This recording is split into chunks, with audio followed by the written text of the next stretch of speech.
This is Hidden Killers with Tony Brueski. Here now, Tony Brueski.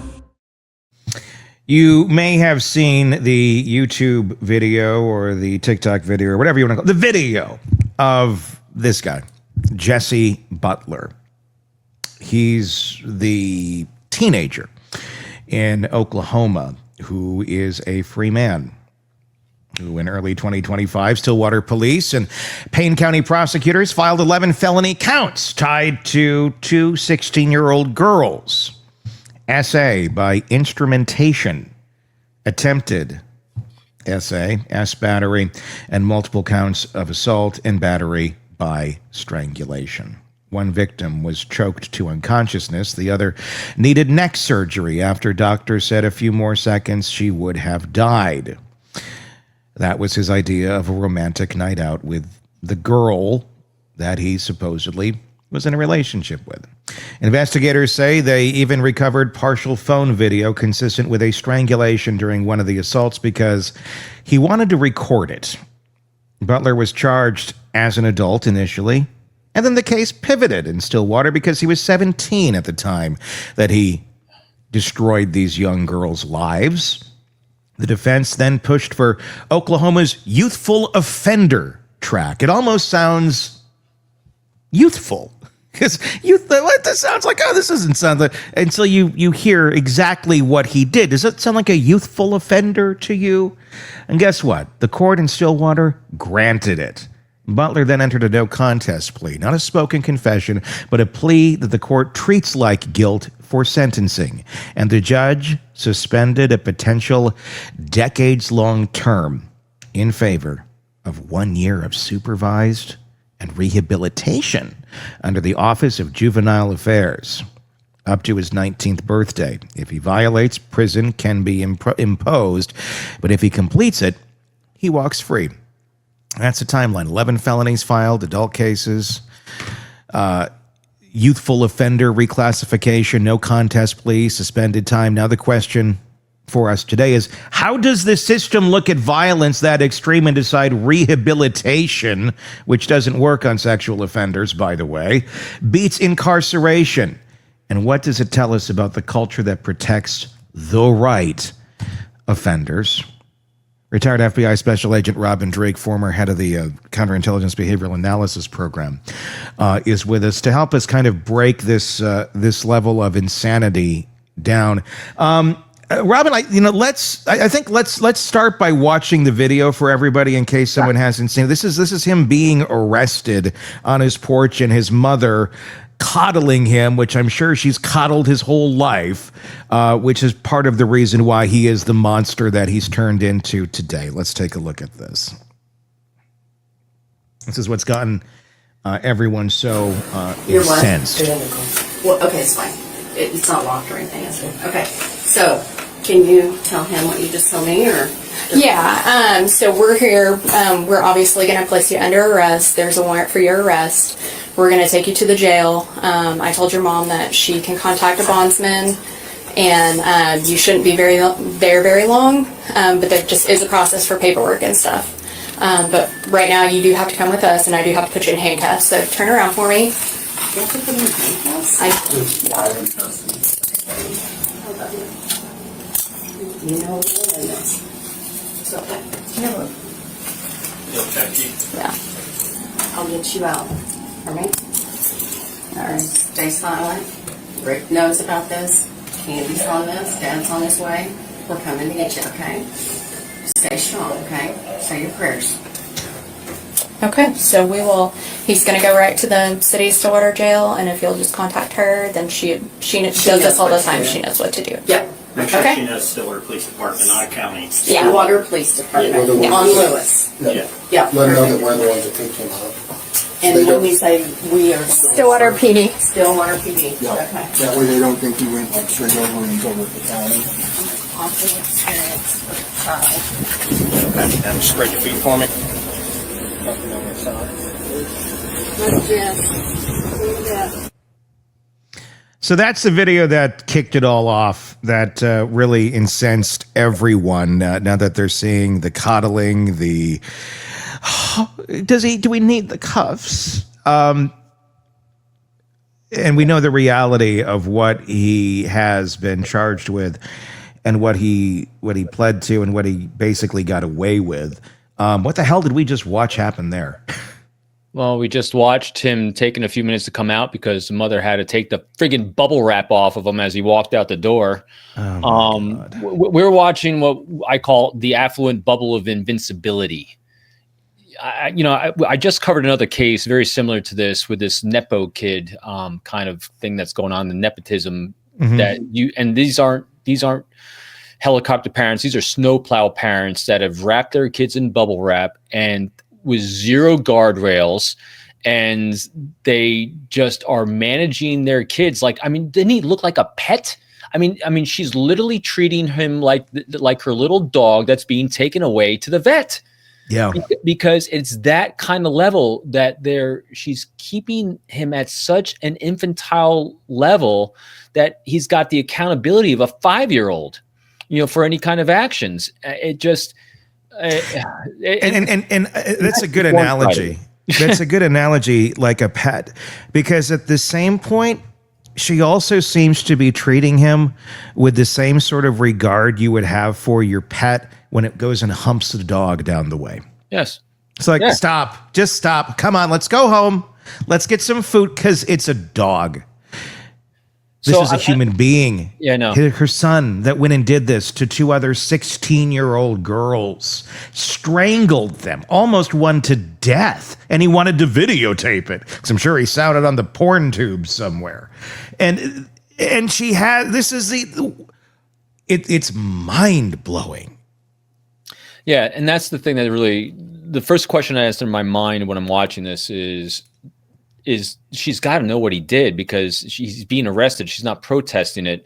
And then I always, as you know, and the audience knows, I do this deep empathy things, like put yourself in those shoes so you could actually ascertain best your ability, what your reaction would be in that moment. I'm having a struggle to figure out what my reaction or my wife's reaction to be if one of our kids was walked out of the house like that, to kind of gauge her reaction, because I'm having a hard time understanding, like you said, her affect is so placid. It's not like she's treating it like not a big deal. Are you sure you have to do this? He just got charged with raping and almost killing 2 girls. Oh my God. So the last thing you'd imagine, okay, so I'd imagine her being a mom and her son's being accused of this. Okay. But there should be, I'm expecting some level of disgust, some level of contempt, some level of shock and awe. So we're not seeing any emotional affect to her, except they're taking her little pet away. Just isn't that was really what was kind of striking me, is her demeanor was just off of what I expect. I don't know what I would expect, but it wasn't that, and that's why I'm having a hard time wrapping my head around it. Is this something where nobody wants to see the worst in their kids or people in general, and she can't wrap her mind around that this could be true, this must be false, this must be a lie, this must be a this, and she's just all in for her son, and just I'm there for you no matter what, because all she's still seeing is that little boy from the baseball field wearing the baseball hat that we saw in that initial picture. And that's how she's seeing her kid, and just can't grasp this reality. Maybe that would be a hard reality to grasp, but at the same point, if there's these accusations against your kid, I don't know. It's hard to say what I would be doing in that same situation, but I don't think it would be quite that. No, so I don't have any data, because I've never seen another child arrested like this in this kind of case, and so I don't have a comparison. The only other kind of comparison we can do our thought experiment on is when you see, or a parent or loved one finds out that someone has been accused of committing murder. We've seen that before. Or someone has been murdered and you lost someone. The amount of shock and disbelief that enters your mind, because you cannot conceptualize that this person is either gone, they're dead, or they committed this horrendous crime. You get massive energy of denials. No way, this couldn't be wrong. You got the wrong guy. You're expecting some massive pushback. and some denial, some distancing. You're expecting those kind of emotional reactions in those types of situations. Again, I haven't seen exactly this, so this is my first data from this type, but I would expect that kind of viral reaction to something that you didn't believe, because what we're seeing here is someone who's accepting the accusation. Because you seem to be saying, okay, this is the way it is. You're being arrested for raping these two girls. I mean, so what see what I mean? Hum da dum ba dum ba dum ba dum ba dum. Instead of, what? No way, that's not him. You got the wrong guy. Are you sure? You're being arrested? I mean, so you're not getting the typical pushback I would expect to see. Not saying it's wrong or right. It's not what I expected. It is. It's an interesting reaction that we're seeing there, because it's not that pushback. You're exactly right. It's not this is ridiculous. It's more like, can I put more bubble wrap on you? Yeah. Like how can I make you feel comfortable, in this icky situation that you're going into, and say your prayers. Yeah, say your prayers that you get struck by lightning on the way to prison. Unfortunately, rape the girls.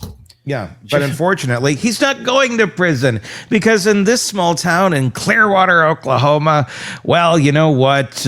Power is everything in a lot of ways, especially when it comes to sports. Community complicity is a big thing, and we see it in a lot of cases in a lot of small towns. Everyone knows someone. How do you think that social web silently pressured the DAs and the judges in this to find compassion when the defendant came from this family that had some connections? I mean, we know the accusations and what they are, and what he pled. I mean, it's horrible. It's absolutely horrible. But somehow they decided, let's give him another chance, rather than, you're going away for 70 some years, buddy. Yeah. It's why? Because they literally are looking the other way in the face of the other two young victims in their community. There's so many things of this one, Tony.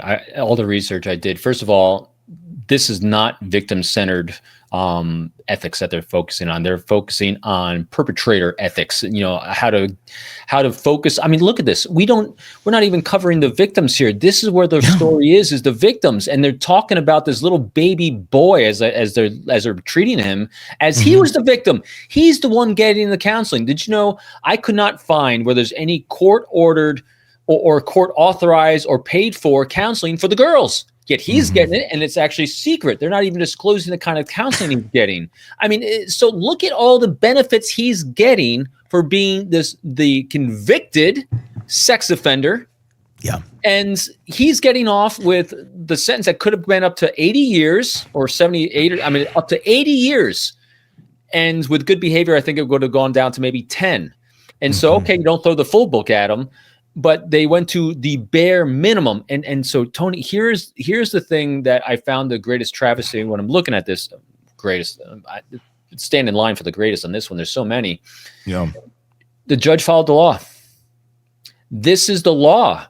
So when you want to have those outside observers come in and say and go for overturns or appeal or anything, there's nothing to grab onto that's legal that was done wrong. And that's what is we need new processes here, because, and I'm sorry, I'm on my rant on this one. The oversight of judges in cases like this, because I then dove into the judge, as you know, because you and I were going back and forth on this so much last night, because you uncover one rock and you're like, wow, the hole was so deep. Now, this judge that did the sentencing, first, she has a track record of leniency where she's been accused of being too lenient in the past for people that were local. And talk about local, a lot of times when we think of judges, at least I do when I served in the FBI in New York City and in Norfolk and the FBI headquarters, Quantico, Virginia, Richmond, these were never my hometowns except where I'm at now in Fredericksburg. And you kind of assume that the judges aren't either. Maybe the lawyers are, but judges, no, this judge was a judge here for over 50, well, not a judge, but she was a lawyer and then eventually judge here for 50 years. This is the school she went to. This is where she's educated. This is where her father was a judge. The police department, I looked this up. The police department is only about 70 or 80 sworn officers. So it's a small police department. It's not, and I think the town, is 50 to 60,000. I mean, I looked up all these numbers to kind of get a sense for what inspired this judge to give the least amount of sentence for such a heinous, horrendous crime. And that's why. And I looked up, there's no studies done that talks about the biases of judges that are local in cases like this. But here's where there is there's conjecture on, they say, is that judges typically overestimate their objectivity by roughly 80 to 90% in cases just like this. So she thought she didn't need to recuse herself. Meanwhile, the rest of the world is saying, what the friggin' hell? It's shocking, and the thing is, she did follow the law, but she had a choice, and the DA had a choice as well. The DA and the judge didn't have to say, "Well, let's see what other options we have here." Oh, this youthful offender, he technically qualifies.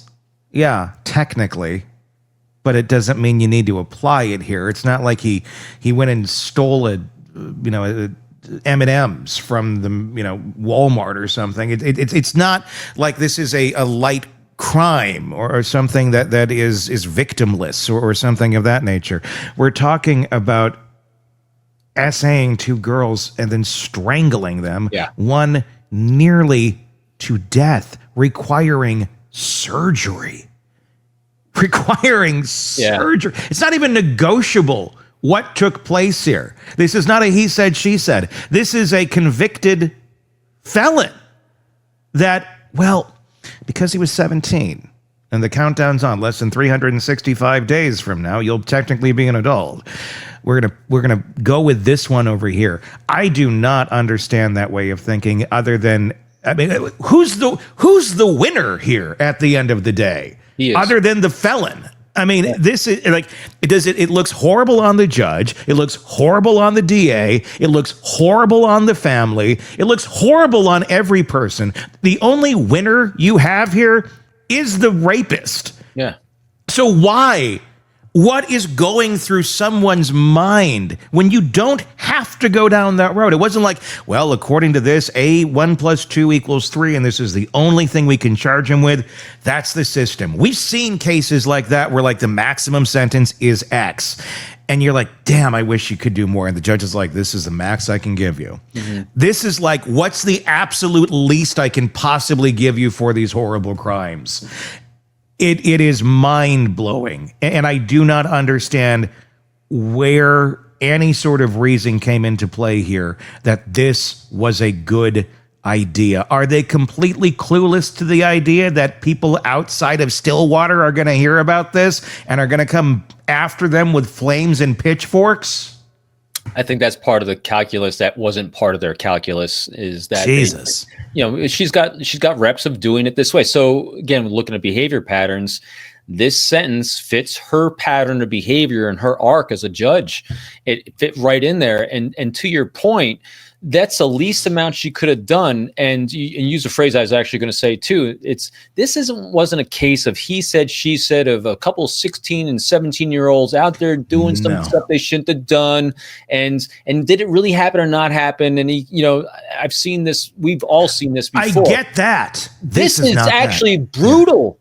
We actually had someone that almost died because of strangulation. That is to me, that's the exasperation of this crime, which should at least have done some time somewhere rather than just this is almost like an acquittal and an apology for arresting you and charging you with this, even though you admitted to doing it, or no contest, whatever they say. This gave me such little faith in that system out there or anywhere, that the judges have this kind of leeway for a minimum sentence over something so heinous. And I know it's raw with us and our audience as well, just because we've covered the Epstein case so thoroughly and the impact. And the other thing that really bothered me on this one, Tony, was that the prosecutors said, because they wanted to spare the girls the trauma, or they're being re-traumatized by testifying. How do you let them decide that? They said they would. They actually said they wanted to, but they said no, we don't want to re-traumatize you. Ask Virginia, Roberts, who did the whole testifying against Epstein.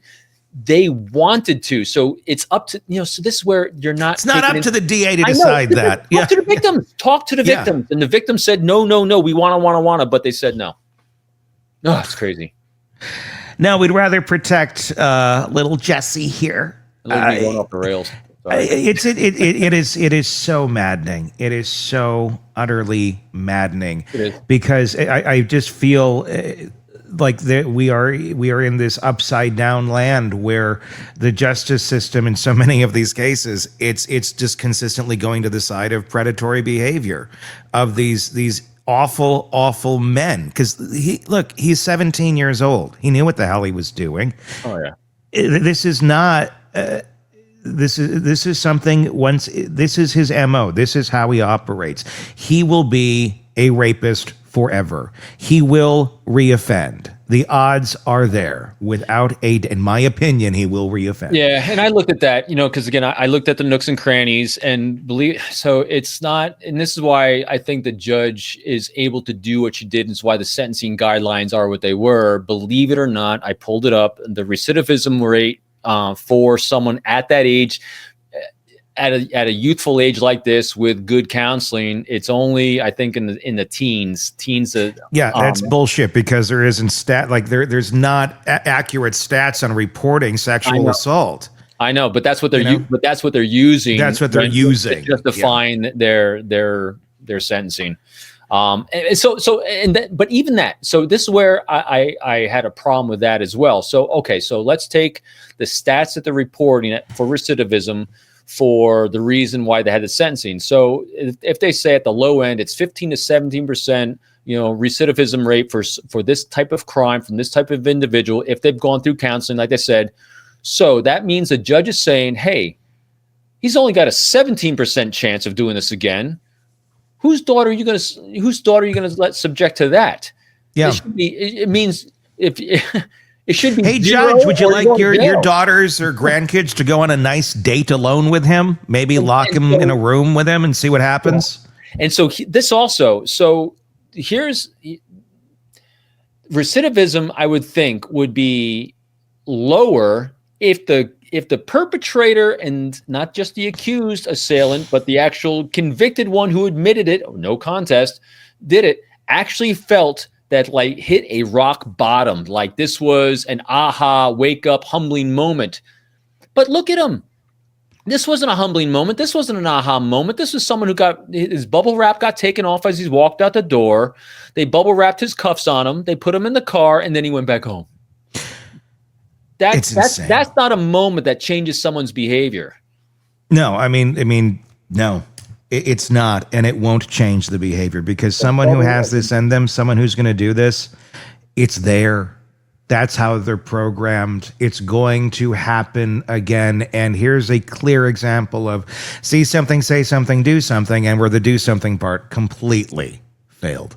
We're talking about the Jesse Butler case out of Oklahoma right now in Stillwater. This is, you've probably seen it, the video of him being arrested on the porch steps of his parents' house, mom coddling him.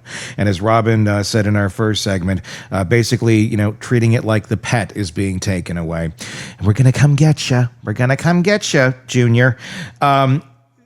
What in that video that we watched, in the video of them taking the offender away, this mutant of a human being, the fact that it was just the whole attitude, not only of mom, but of him and the officer. Okay, we're gonna do this to you right now. Okay, and then you do this, you call them, and it's the whole culture seems insane.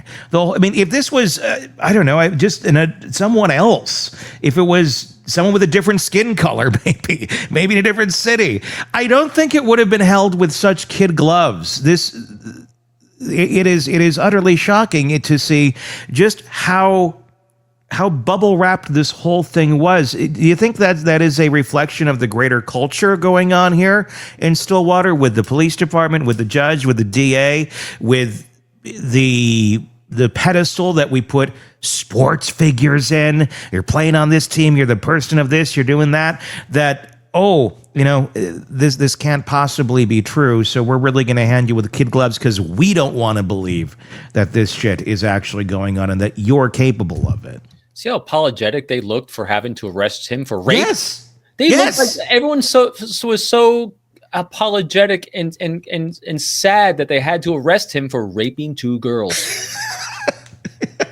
There's another case I covered a couple of days ago, and this guy Dalton Janicek in Pennsylvania who mowed down a couple cops horrendously, and he comes from a privileged background. So there's a lot of words I was actually thinking of when I looked at this case because there's a lot of similarities in that. And one thing we're seeing here in another just amazing example of, again, impulsivity without consequence. And so recidivism is high when you have no consequences for the heinous crime you did. And so his only consequences, he has to go to secret counseling for a year. Okay, so that's motivation to never do it again, right? But here's the other thing too, is his emotional intelligence, as we cover every single week with every single case, is so low. His knowledge of self, 0. His knowledge of and empathy towards others, 0. Problem solving skills, 0. Emotional regulation, 0. All the factors that go into someone's emotional intelligence, which says how highly functioning they can and can be in society or anything else, is bottomed at 0, if negative. So those 5 factors are completely devoid in someone like this. And so that's what's ought to be counseled in there. But we're seeing it nowhere. Oh my gosh. Do you think he even, just looking at the cluelessness of him on that video, do you think he even understands that he did anything wrong? I don't know that he does, or the consequences of the actions by any means. And leading up to it, I guess now he must, because he's being, he was charged and all that. But do you think leading up to this, when he was actually doing these heinous things to these girls, that it ever crossed his mind that this is another human being that I'm doing this to, no. That there may be consequences to these actions. And if not, why? How did he get that far along in life and that part be completely void of his psyche? So this is, the great philosopher Goethe once said, you can tell who someone is by who they consort with, and how they're, and again, the nature part of growing up, or the nurture part of growing up in this, is there was no guardrails put on him throughout his life. And when you don't have guardrails, then you don't have to play out the consequences of your actions. Because so here you are, you're 3 or 4 or 5 years old. And if you take a cookie from the cookie jar and you are actually scolded, reprimanded, and punished for taking a cookie without asking permission, or breaking a rule or something, you're given a guardrail and you learn, hey, if I do something that's wrong, here's going to be the consequence. And so the next time, prior to doing something that you know is a rule or regulation or something you shouldn't be doing at home, your brain starts engaging, what's the consequence for my action? And so the more consequences we have for actions and guardrails and rules and regulations that parents put up, we thrive as a society because there's guardrails. Laws are our guardrails for society, our ethics, our morals, and all that. What we're seeing here play out with kids like this is the fact that there was no guardrails. Because when you have a zero ability to contemplate the cause and effect and play forward the result of my actions, it shows that they've never done it before. Mm-hmm. And if you've never done it before, it's not that he's genetically and biologically coded without a knowledge of it. We're not born with that knowledge of it. It's something that's imbued in us through our upbringing. And so I researched this term too. Everyone kept saying this, he comes from a good family. So I said, I plugged into my AI, define good family. Yeah. What the hell does that mean? Because good families, nowhere in the definition of good families say they put up guardrails in life about cause and effective behaviors. No, this is, you're seeing a completely entitled person without guardrails, cause and effective behaviors that look completely, you saw he's waiting when he was let out. He was let out. He didn't take charge. He wasn't pushing back. He was just compliant. You know why? He's been shuttled through life in every aspect. You saw him shuttled out the door. His mother shuttled him out. The cop shuttled him to the car. He was complete. He's a big piece of Play-Doh that was being walked out the door and shoved in a car because he had no idea what to do. He had no idea of anything that's going on because this is impulsivity at its max. I want to feel sexual satisfaction. I want to feel dominance. I want to have control. So I'm going to do this to a female. Boom. Oh, there's consequences for my action? Oh, there can't be consequences. He's not even thinking that. Because you know why? He's never had consequences for his actions of doing anything bad in the past. We talk about that. We talk about the offender, and we profile that quite often. But the enablers, and the enablers in this situation would likely be the parents, and whatever culture he's living around. And obviously, this is all just our conjecture on the case and in our opinion. We don't really talk about the enablers all that much. I mean, what's going on there? Why do so many parents wrap these kids up basically in bubble wrap and not want to prepare them for life? They know life is coming. They know the real world is coming. Why are we seeing so many parents? I mean, it's always been helicopter parents. There's always been parents that are overprotective, but this is like a new level of shielding that I don't think we're very used to seeing in such a common place and in such a common scale without any sort of self-awareness to it. Because I don't know that mom in this looks like she has any clue of just how vile she is coming across to the rest of the world as this is taking place. Or, I mean, I'm sure she wasn't realizing, hey, everyone's going to watch this video. But just even to the other officers, even to anybody around, there just seems to be this utter lack of cluelessness. And maybe that's why they're raising a clueless child, because the parents are just as clueless. I don't know. I mean, it does it come down to I just don't want to deal with reality on reality's terms, and I'm just going to try and run out the clock, basically, hope for the best that he sails off into the sunset someday and does his own thing, although this guy's probably going to live in the basement for the rest of his life, considering leaving the house may not be such a great option anymore for him.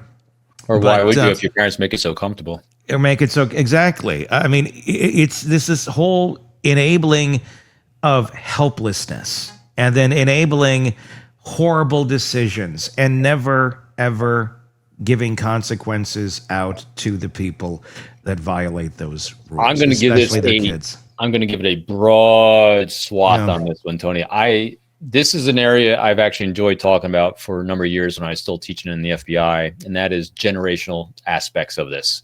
Okay. And so in general, I'm going to give a generational outlook on how each generation sees the world through their optic and lens. And so I won't go all the way back. We'll start with the baby boomers, roughly born 1945 to 65. This group of people saw the world in very different ways from the experience they had growing up. You know, Kennedy assassination, moon landing, Martin Luther King assassination. And this was a generation of problem solvers, but very me-centered focused. And so when they were raising kids like me, I'm a Gen Xer born in 1968, it made us incredibly independent, because when we were growing up from my Xer, I'm an Xer, hardcore Gen Xer, we were problem solvers because our parents were never home. They're absent. We were first generation of latchkey kids before the word latchkey kid even came around, because both had to go to the workplace for the first time. Growing up in the 70s, the economics are rough. And so we're out there solving problems ourselves at a very, very young age, going to work at a very young age, dealing with adults in adult situations at a very, very young age. We are a generation of hardcore problem solvers. We saw it through an optic and lens of everyone failing around us, the Challenger explosion, the economic times, oil embargoes, just the things we saw growing up was very different than the boomers and then the millennials after the Xers. And so what happened is Xers, and this, I'm guessing this parent is probably on the cusp of being an Xer, probably an older Xer, is we are a generation of micromanaging ourselves because we think everyone else is an idiot. And so when you think everyone else is an idiot, we take control of our own lives, we take control of all the lives around us. And what happens is that we did very, very well solving our problems. because we think our parents are idiots. We think our kids are idiots, and we're going to solve their problems for them too because they're fools. I'm not saying this is exactly it, but when you're talking broad swaths of how generations see the world, this is exactly what happens. So Gen Xers typically micromanage your own lives because we think the world's an idiot, and because we think everyone around us is idiots, we're going to try to micromanage your life as well. When you do that with children without getting them out there, allowing them to get reps in of failure, reps in of something going sideways, reps in of understanding what the guardrails are, this is what you wind up with. You wind up with an unmolded lump of clay because it just hasn't had a chance or to form. And forming of us as human beings comes through experiences, comes through curiosity, being satisfied by making mistakes, by cause and effect of behaviors with the relationships, with parents, with everything. And so if someone gets so coddled because, and again, these things are done out of love and caring, not knowing that the effect of coddling someone so much and wrapping them in that bubble wrap to keep them protected because we don't want them to have the same horrendous experiences we did. Yeah, but those horrendous experiences we had growing up forged us into being great problem solvers. You're not going to be a great problem solver unless you actually have reps. And so that's how these things generally happen, is that these kids don't have reps because they're being micromanaged the crap out of until they become adults. And then all of a sudden everyone expects them to go from 0 to 100. Oh, you're 18 years old now? Go out, start solving problems. And that's why we're seeing so many self-radicalized kids, so many kids going down the dark triad because they're going from 0 to 100, from zero problem-solving skills to facing life's situations and things. And what do they learn? I'll just go to violence. I'll just go to instant gratification because they don't think it's a consequence for their actions because they've never experienced a consequence in their life yet. Those formative years, those teen years where you should be learning these sort of things with some bumpers around, which is good. That's why we have them. That's why, you live at home till you're typically 18 or so. And you can make mistakes to a certain extent, but you're making the mistakes. We're taking the making mistakes part out of the equation. It's just, you exist, do anything you want, and the bumpers are here, but we're never going to tell you when you're hitting them. You're just going to just live and then be off with you. And then we're shocked when they are having the mentality of 12-year-olds when they're 22. Mommy will solve your problem all the time instead of you. I mean, it's what it feels like. I know I'm painting with a broad brush here too, but it's what it feels like when I'm talking to a 22-year-old these days. It feels like I'm talking to a 12-year-old in terms of maturity. And I look at I was like that at 12, not 20. It's like a whole decade is. You're already on the radio at that age. Yeah, exactly. I mean, I know. I'm an odd duck. I have an odd motor, but the thing is, I could say a good chunk of the kids, that I grew up around, they had a very different mentality at 22 than the 22-year-olds of today. And it has a lot to do, obviously, with that parenting and the bubble wrapping of people. I want to talk for another second about the DA and the judge. And in no way am I accusing them of anything. But I'll say this, as I say it a lot, I don't know anyone that is going to protect a predator or a pedophile other than a predator or a pedophile. And I'm not saying that the DA or the judge is that. But I'm saying, what the hell is going on here then? Because why would you want to protect this? Why on earth would you want to protect what you know took place here? Why are you protecting that person? What is going on in your mind that allows you to think, oh, well, here's a loophole. We're going to go with this youthful offender clause. We see it in situations where people are being trafficked and the trafficker is, protecting the other people. I don't think, I'm not saying that's what's going on here at all, but then what the hell is going on here? Because this just doesn't make any sense. It's not human to want to enable this. It's not human to want to look the other way on something like this. It goes against all decency that a healthy human being would have. The only things that my mind can go to are that, and again, I'm not saying that they are involved in that in any way, shape, or form, or it's I don't know what. Sometimes people look at things going, well, I went through hell too, you can handle it, or well, so-and-so was rehabilitated after they robbed the Dairy Queen. I don't know. I don't know, but I'm racking my brain, and I don't understand why you would enable something like this when you know how dire the consequences are. It's already has 2 lives that are ruined, and they're going to be in therapy and scarred forever and carry this with them. Why are we setting this up for a 3rd and a 4th, or however long it takes until someone stops him?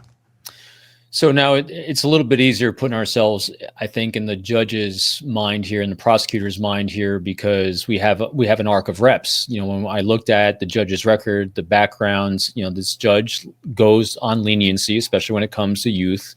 And so in the judge's mind, again, pure conjecture, she was doing the right thing. You know, she's given the young youth a second chance, and this is the sentencing guidelines, and I'm following the law. And so in her mind, she's doing exactly what she's supposed to be doing from her standpoint. It's hard to imagine what she's thinking about the girls and the victims here, except the prosecutor's telling her, because she's not talking to the victims herself, she's talking to the prosecutor. The prosecutor says we don't want to re-traumatize the girl. So in the judge's mind, she might be thinking, the girls think it's okay. The parent, you know, the prosecutor says they don't want to press for this, and I have a chance to rehabilitate a young youth, and the law says I can. So why don't I go that route? Because I've done it this way before, and then I have 50 years in this town. I know this town. I know this family, or I know families like this because they have this confirmation bias going in their brain, and so in her mind, I almost guarantee. She's doing completely the righteous things. But what she doesn't have, and this is what the system's failing at here, is a loving critic saying, you're nuts. Because with that, and that's wrong. What is missing from this is that there's no outside force saying, hey, you need to be a little more objective on this. Here is what's going on. You're blinded by how close you are to this case. And I mean, seriously, think about this. What would have taken for her to recuse herself? Because again, if the same sentence had come down, and had been a judge that had and the judge had recused herself, and there's another judge that came from the outside that did this, it'd be a travesty in our minds. But we'd say, well, at least it wasn't the judge's bias that did that. There's something else might be going on. But see what I mean? I was just, why didn't she recuse herself? You know, a lot of times we look at situations and, you know, because we're trying to put ourselves in the other's shoes, and we have our own prisms to look through, and we have our own situations, and we can go, oh, how would I see this? If it were her kids, if it were the DA's kids that Jesse here nearly strangled to death while he was essaying them, do you think they would have made the same choice, or because it was someone else's kids? Great question. That you know. Let's give him another chance. I mean, I'd love to require the DA or the judge to sit down with the victims and explain their reasoning on this, and explain why we think this is a good idea. You know, going back to the Adelson case and Donna. Yeah. You know, I love what the judge said at the sentencing, and in cases we've seen where the judges have done a good job, and that is, there's the remorse factor. You know, when someone is convicted of a crime and you're doing sentencing, one of the things that the judge takes into account is the remorse that's expressed by the perpetrator. No remorse means higher sentence, means you need a bigger humbling moment here. Have we seen any remorse that the judge got to witness that this was that he's entitled to a lesser sentence because he showed contrition? He showed, I made a mistake. I mean, I haven't seen any of that. Nothing. Right. So I don't understand it either, because the judge has a lot of discretion based on that very subjective observation of remorse, of contrition, of, oh my God, I can't believe I did this. You know what I mean? Even if that video of him being arrested had showed something of shame, of embarrassment, of looking like he knew he did wrong, or looking like the mother knew he did wrong. No one looks like they accepting that they did something wrong. So that's what was really missing from this entire thing. And I think that's what is probably very inflaming to a lot of the people involved here, especially the parents and the girls involved. I mean, but you're such a great example of, if this had been their daughters, would they have sentenced the same way? If this had been my daughter, he'd be dead. Yeah. He would be hanging from a tree somewhere in I was thinking about Stillwater. that. I was thinking about, that given victims' families first actions on Yeah. things first. Because He's a pinata now. again, going back to the opening statement that I think is really missing here, victim-centered ethics and victim-centered sentencing. I didn't see any of that here at all, and that's I don't know why. I wish I had answers for this one, Tony, but it just they're following, and that's what and that's the problem. They're following the law, and that's the problem. Yeah, and that's what it comes down to. At the end of the day, the system is working as designed. They are following the law. They did have agency. They could have chosen to give him a stricter. So any judge could be like, case dismissed. But, and then that's not exactly what took place here. But they could have made better choices. This is bad choice on top of bad choice. And I don't know if this is because in so many towns like this, there's this thought process that doesn't like to jive with reality and the rest of the world of, oh, he's just a good boy. He made a mistake. And it's an archaic way of thinking of monsters that do certain things. Yes, there are good boys who do make mistakes. Not this type of mistake. The ones that maybe went and robbed the Dairy Queen because they're poor. The ones that, there are people who make bad choices and can be rehabilitated. This doesn't happen to be one of them. At any point along the way, did someone say to the girls that listened, do you feel whole? Do you feel there's justice? No one does. I mean, so it's like they were silent. The victims were silenced during this. Their opinion was silenced. It's befuddling. I'm really curious as to what life is like I've driven through Stillwater. I've been to Stillwater several times. It's not that far from here. I'm really curious as to what the atmosphere is like if little Jesse here decides to go walk into Subway and order a footlong. Are they going to be looking at him like he's a monster? Like, oh my God. Or is this greater expansion of the culture there where it's like, are the girls looked at as the perpetrators here that spoke up? I mean, I don't know. I don't know the answer to that. I'd be really curious from anyone in Stillwater who's listening to this as to, you see him at the Walmart or wherever. How are you acting? What is the reaction to someone like that? I'd hope it would be discussed. I'd hope it'd be public shaming. I would be shouting him down. I would make him never want to leave his parents' basement for the rest of his life. Not even to go up and get food. Is where he just kind of gets emaciated and dies down there. That's what my hope and prayer would be for someone like this. But I'm curious. I don't know exactly how that's going to play out. I'm curious too. Matter of fact, it's funny. Not funny, ironic, when we decided to cover this case, I'd actually already seen that video, like I told you, because I'd already seen it come across my feed on TikTok out of nowhere. So I'd already seen it. Not good for the offender in this. He's very recognizable. He is. I'm thinking they may have to move. If I don't, but again, I don't know. I mean, I'm so surprised by so many of these cases and the reaction, the public reaction, especially when you get so close to the actual crime, is sometimes very different than the public reaction outside of the ecosystem of the crime. I see it in Wisconsin with the Making a Murderer case. I can't think of his name. Stephen Avery. Right. That you leave that ecosystem, there's a very different look on that case, and I don't know. I'm curious. I don't know the answer to that. And also, a thing to consider also for the sentencing that they let him off on. So everyone kept saying he comes from a good family. Is kind of shocking. Well, for him to do what he did, there's a lot of darkness in there, and there's reps of something that led him down the path to take the action he did that he thought. Remember, everyone always acts in what they think is their own best interest, and he thought for some reason this was in his best interest to do.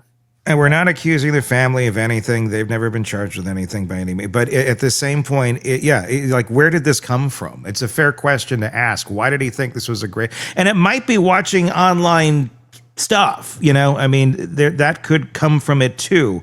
But here's the deal. Maybe this is a good family. I don't know much about them other than I know the dad allegedly worked at OSU, and that's what people say, good family. Who knows what the fuck that means? and maybe they are, and maybe you really got a bad apple kid here that it's just, a mutant and it's horrible. Also, but if you want to stay a good family, then you better hold Junior accountable. Otherwise, you've just become a pretty shitty family. Yeah, and using strangulation in these types of cases, it's talking about that as an actual event. It shows a huge need and desire for control, and so this is a huge control maneuver he did. Yeah, when you bubble wrap the kid and he doesn't have any control because it's just like we were talking, he's going to be shuffled around from place to place. People are going to have a desire to have control at some point in their lives. And this is obviously not the way to exercise it, but when you have zero self-control and you have no reps on how to deal with it and you have nobody guiding you in any way, shape, or form, this is quite a primal way to act out. Primal is a great word for it because this was animalistic. I'm glad we solved the world's problems again, Robin. That's what we do here. God. Jesse Butler. That's what he looks like right there. If you see him around town in Stillwater, tell him hi. Give him a shout out. And give him a shout out. Let him know. Let him know you know. Not saying anything illegal. Just let him know you know. But what let we him got know to do, you know. The girls, we got to support the victims. They need to be helped. They need to be cared for. They need to be made whole. That's where all the focus on all these things should be, is these victims have been through so much. And as Jenna Guffrey said, Epstein's main taker downer, I'll call it, she said she was unemployable because of who she was, the background she went through, the trauma she went through. And never she didn't have this chance for justice. And here's the deal. We were talking about, you see this monster around town at the Costco or whatever. Those girls, those victims, they're now going to be fearful to walk around their own damn town because they're afraid they're going to see this piece of shit somewhere. Re-traumatized every time they see him. Every fucking time. And the DA and the judge and mom and everybody there is saying, well, that doesn't matter. Your trauma doesn't matter. We want to give him a second chance. So don't matter that you guys are probably going to have to move out of town now just to avoid seeing this blob of shit. But he deserves that second chance. So he's getting paid for court-ordered therapy, and the girls and the families, unless they actually go for restitution in some way, have to pay for it out of their own pocket. Yeah. That's justice. Good times in Stillwater. Praise Jesus. It's good justice. Your thoughts in the comment section, wherever you're watching us on YouTube, please do that. Press subscribe so you don't miss any of our coverage on this. And we'll keep making sure his name is known. I think every year we should do a little Jesse Butler update so people don't forget his name. We'll have a list. Yeah, a little, hey, let's remember Jesse. Hey, Jesse, in case you thought people forgot about you. We're going to do this till I'm dead every year. The Jesse Butler update. I think that'd be great. And He's still in mom's basement. And we'll keep it even more positive. We'll remember the victims every year and do even more for them. I agree. All right. Until next time, for Robin, I'm Tony Brueski. We'll talk again real soon. Want more on this case and others? Then press subscribe now and don't miss a moment of true crime coverage from Tony Brueski and the Hidden Killers podcast.